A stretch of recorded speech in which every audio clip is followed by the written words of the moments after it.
Қайырлы күн, құрметті студенттер. Зияты бұзылған балаларды дамытудағы психологиялық педагогикалық диагностика пәнінің 8-ші дәрісін назарларыңызға ұсынамын. Оқуында қиыншылықтар кездестіретін балаларды психологиялық педагогикалық диагностикалау. Дәріс жоспары: оқуында қиыншылықтар кездестіретін балаларды психологиялық педагогикалық сипаттама беру. Оқуында қиыншылықтар кездестіретін балаларды психологиялық педагогикалық диагностикалау барысы. Ақыл-ой кем балаларды диагностикалау барысында қолданылатын әдістемелер. Ішкі факторлардың зардаптарынан олигофрения, іштей туа пайда болады. Тұқым қуалайтын кеселдер, ақыл-ой кемістігінің іштен туа пайда болуына хромосомда аурулар мен ықпалын тигізеді. Яғни ата-ананың организмдегі тұқым қуалайтын қасиеттерінің бұзылуынан болады. Кейбір жағдайларда ананың қаны құрсақтығының нәрестенің қаны мен резус фактор бойынша сәйкес келмеуінің салдарынан баланың ақыл-ойының кемістігі болып туады. Баланың ақыл-ойының жетілмеуі ата-ананың маскүнемдікке, нашақорлыққа, есірткіге салынуымен де себеп болады.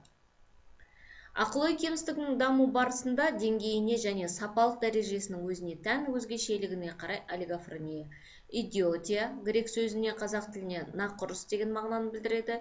Демек, идиотия туа біткен психикалық бұзылудың нәтижесінде болатын ақыл-ой кемістігінің ең ауыр түрі. Дебилділік латынның сөзімен қазақ тіліндегі аудармасы деліқұл деген ұғымға келеді. Және имбецил латын сөзіне қазақшаға аударғанда әлсіз, дәрменсіз деген мағынаны білдіреді. Имбецил идиотияға қарағанда ақыл-ой кемістігінің жеңілдеу тобына жатады.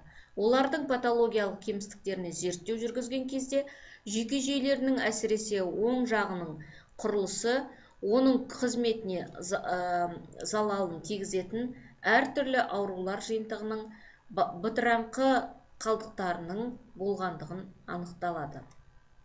Психологиялық педагогикалық диагностика бұл оқу тәрбие үдерісін оңтайландыру мақсатында балалар ұжымының дербес психологиялық сипаттамаларын зерделеуге бағытталған бағалау практикасы. Диагностиканы әр маман өз саласы бойынша өткізіп болғаннан кейін ортақ шешім шығарылады.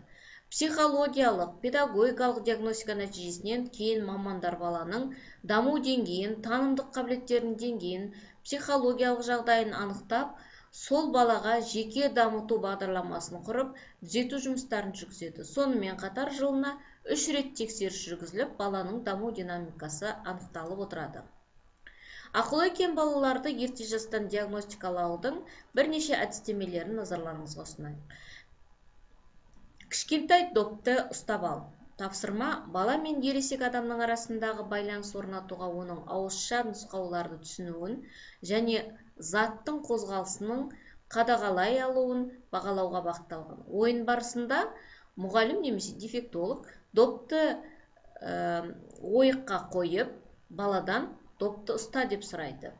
Содан кейін ол ойықта балаға қарай бұрып, допты ойықтың бойымен домалатуды сұрайды, яғни домалат деп команда береді. Ересек адам допты ұстап алады, ойын 4 рет қайталанылады. Екіншісі ағаш қуыршақ жинау. Тапсырма баланың заттардың көлемі туралы білім деңгейін анықтауға, сонымен қатар затты көлеміне қарай сәйкестендіре алу қабілеттеріне анықтауға бағытталған. Жүргізу барысы: педагог балаға 2 бөліктен тұратын матрешканы беріп, оны ашуды сұрайды.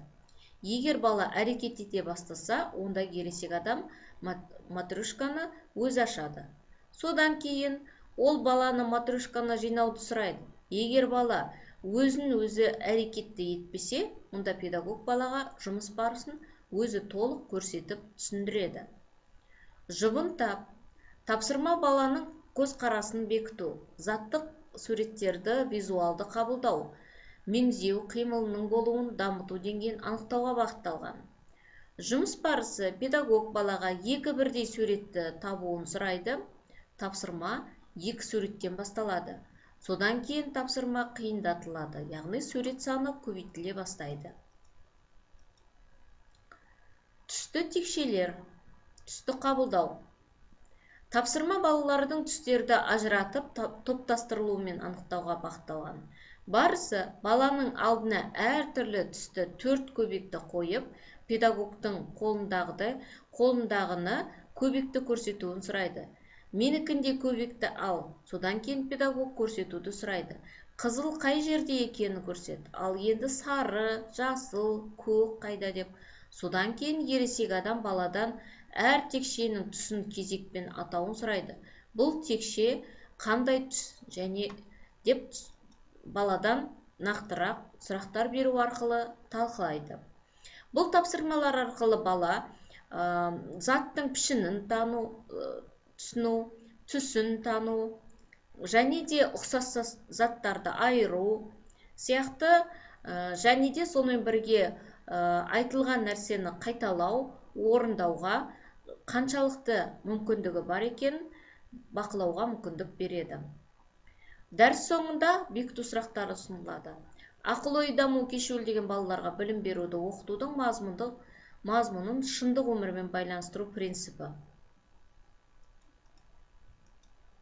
Ақыл-ой дамуындағы кемшіліктің этиологиясын зерттеу, анатомиялық, физиологиялық, генетикалық себептерге назар аудару арқылы интеллект даму кешуілі деген балаларға көмек көрсетудің бағыты. Ақыл-ой даму кешуілі деген балалардың жалпы жағдайы.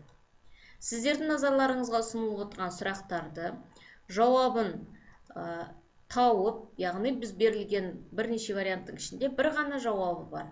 Сол жауапты тауып, өздеріңіз анықтап, почтаға жібересіздер, және де өздеріңіздің тарапыңыздан дәріс бойынша сұрақтар құрастыруға болады. Дәріске қолданылған әдебиеттер тізімі ұсынылып отыр. Бұл әдебиеттер кітапхана баз қорында бар. Алып, қолданып, дайындалуға болады. Назар қойып тыңдағандарыңызға рахмет.